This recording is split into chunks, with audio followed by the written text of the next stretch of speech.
Hey everyone, I'm Armor Gaming, welcome back to my channel and welcome to Monster Analysis. Up for analysis today is Yndra. You won't find a faster reptile in Monster Legends. Not true anymore. Yndra's armor is fully charged with electricity and ready for war. And here we have Yndra as a child, as a teen, as an adult. I gotta say, I really like this monster. When I first saw this monster, I immediately thought of General Darmith. I thought maybe it was gonna be the next set of monsters introduced in Team Shop. You know, once they release all the general pets, what's gonna be next? Some people are speculating it's gonna be General Troops. And I was thinking, well, this monster looks like he can be Darmith's troop. I mean, except for the fact that he's yellow and a thunder monster. But yeah, anyway, some people are saying this is a combination of Darmith and Voltic. And yeah, I can totally see that. Anyway, Yndra's design, I really like it. And just so everyone is aware, as of the time I'm recording this video, there are currently 17 Thunder Legendary monsters. So this analysis will be comparing Yndra to the other 16 Thunder monsters. So Yndra has a power of 3,278, and this is actually really bad. It puts him in 13th place. Considering there's 17 monsters, there's only 4 monsters weaker than him. And as for his life, he has 23,524, also not a very good stat. This puts him in 11th place. And as for his speed, 3,432, once again, not a very good stat. This puts him tied for 11th place along with Uria's pet and General Uria. So overall, compared to the other Thunder monsters, his stats are rather poor. All of his stats are like in the bottom 1/4 for Thunder Legendary monsters. And as for his trait, Yndra is immune to daze. Now considering a lot of Thunder monsters do have skills that daze,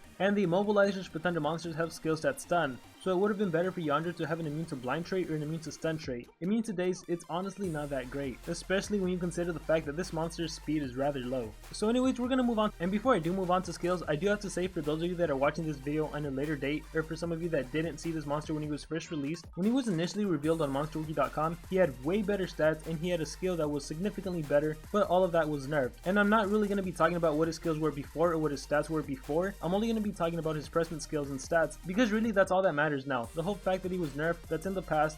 Yndra's new stats are here to stay unless Social Point was to change them back for some reason, which I highly doubt that. So we're going to operate under the assumption that the stats presented in this video and the skills presented in this video are going to stay. If they were to get changed, I will of course remove this video and make an updated analysis. Anyways, for default skills we have Spark Strike and Flashing Fury, nothing interesting there. His special is called Piercing Storm. Deals massive thunder damage to all enemies, may shock all targets. This is a thunder based AoE that deals 70 damage to all of the enemy monsters, and it shocks the enemy targets. Shocked is a negative effect that pretty much makes it so every single attack you use against the opponent, it's always going to hit. So pretty much if the enemy is shocked and you use a skill that doesn't have a 100% accuracy, like an AoE that has a 90% accuracy, or most single hit skills that have a 95% accuracy, the skill is always going to hit. On top of that, they also get negative healing, so if they try to heal themselves, they're actually going to lose life, and they get shield block, which basically removes any shield on the enemy monster, and it prevents that monster from applying a shield to them. So Shocked is really good, and Shocked especially comes in handy against Earth monsters, who are the really tanky monsters that can apply a lot of shields on themselves.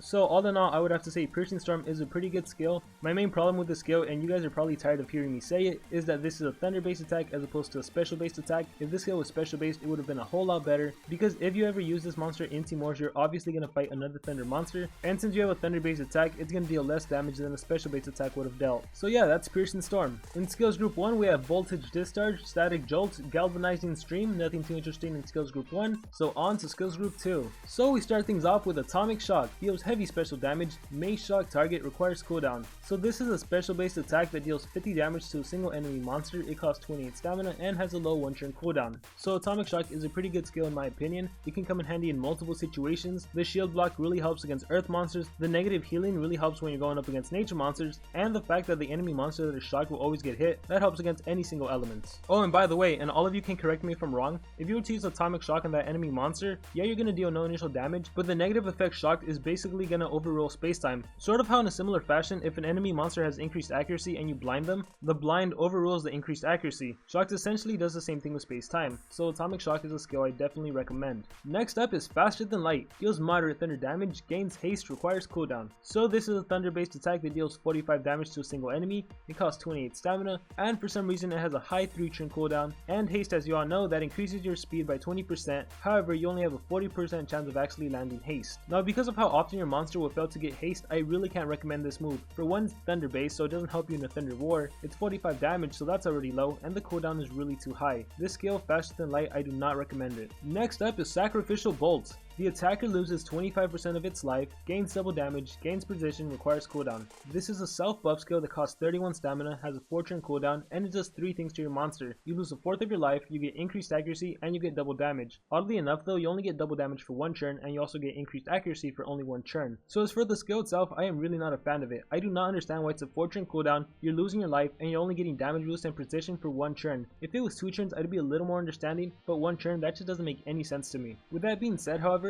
Yndra does have some skills in skills group 3 that can easily be comboed with Sacrificial Bolts, so there is a reason for this skill, and depending on whether or not you want to use the combo, you may or may not want to run the skill. So let me move over to skills group 3. Waves and Particles. Deals very heavy special damage, attacker will ignore the first attack received within the next 2 turns, requires cooldown. This is a special based attack that targets a single enemy, dealing 60 damage, costs 31 stamina, has a 4-turn cooldown, and it gives you space time for 2 full turns. Wow, just wow, this is an absolutely amazing skill, especially for an attacker. The fact that it's special based, it's 60 damage, and it gives you space time, not for 1 turn, but for 2 turns, that is really powerful. Considering Yndra is a thunder monster, that means you're going to be facing off lots of Voltics and Xylas. So in a team wars, if you encounter a Voltic and you have better speed runes than your enemy, keep in mind that Voltic does have a faster base speed than Yndra, then you can start the game off by attacking the enemy Voltic with Waves and Particles. And if that Voltic was to survive, then it can attack your Yndra as many times as it wants to, and it's not going to be doing anything. It's not even going to scratch your Yndra thanks to space time. You're basically safe from all attacks for the next 2 turns. Now you're not safe from negative effects, you can still be blind, you can still be burned, you can still be stunned, you can still be frozen, there's all these negative effects that can still land, but you won't take any damage. So Waves and Particles can actually combo well with Sacrificial Volt. Sacrificial Volt is supposed to drain 25% of your life. If you start the game off with Waves and Particles, and on the following turn use Sacrificial Volt, you can forget about losing 25% of your life. You're not going to lose anything, so it's really just a free self buff. In my opinion though, it's still a rather weak buff for a 31 stamina cost and a 4-turn cooldown, but nonetheless, it is still a buff, and you'll still have space time for 1 more turn, which means on the following turn you can combo with something else, and you have double damage and increased accuracy, so you're not going to be missing. Anyways, the following skill is called Acceleration Principle. Deals moderate thunder damage, gains 1 extra turn, requires cooldown. This is a thunder based attack that deals 45 damage to a single enemy,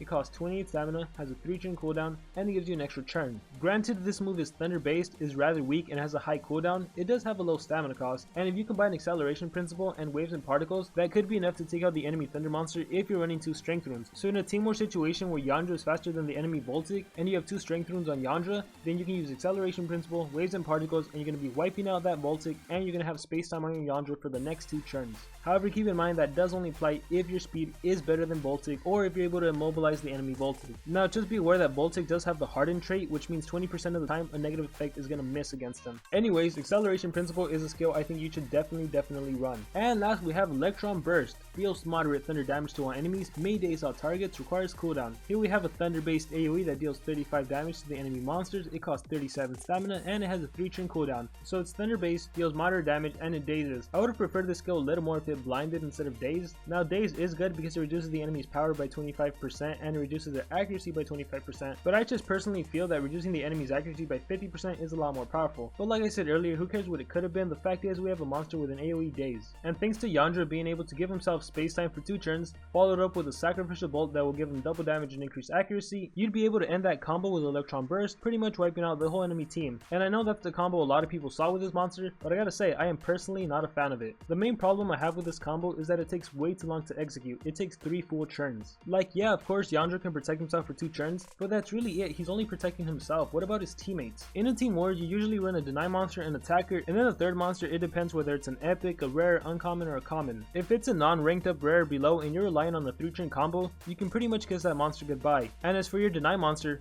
most likely that deny monster can only immobilize for 1 turn, at best maybe 2 turns. There are very few monsters that can successfully immobilize the enemy team for 3 turns. So relying on Waves and Particles, Sacrificial Volt, Electron Burst, that is really not going to work in your favor to get as many coins as possible in team wars. And once again, I want everyone to keep in mind that space time only protects you from damage. You can still be hit with negative effects. So let's say you do manage to use Sacrificial Volt. Well, you can still get stunned, you can still get frozen, you can still get possessed, you can still be blinded and lose that increased accuracy. There are just a number of different things that can go wrong. What if the enemy has a skill that can remove positive effects, while your space time and your buffs are all gone? So the best advice I can probably give everyone, if you were to use Yndra in team wars, most likely you just want to start the game off with Acceleration Principle and then Waves and Particles, and you want to eliminate the enemy Thunder monster, make it a 3 against 2 battle. So with that being said, my recommended skill set for this monster is Waves and Particles, Acceleration Principle, Atomic Shock, and Electron Burst. And quite honestly, for that 4th skill, because most of the time you're going to be starting the game off with Acceleration Principle and Waves and Particles, you probably really don't need the AoE, but at the same time you never know when you might need one, so it's better to have it than to not have it. And as for runes for this monster, Yndra is an attacker, so you go with your typical attacker rune setup, 2 strength runes and a speed rune. If you can't outspeed the enemy thunder monster, which will most likely be a Voltic, then you are really gonna have to rely on your deny monster. So with all that being said, that is gonna conclude my analysis on Yndra. Please let me know what you thought about the video. Please let me know what you think about this monster. Do you think he's good? Do you think he's not so good? How do you think he compares to the other thunder monsters, specifically the thunder attackers like Zyla and Voltic? I kind of feel like I already know what the responses are gonna be like, but still, I want to see all of your guys' opinion. Maybe someone will have something insightful to say. So whatever's going on through your mind, let me know in the comments below. Also, be sure to let me know what monster you want to see analyzed next, and like always, remember to dream big and pursue your passions.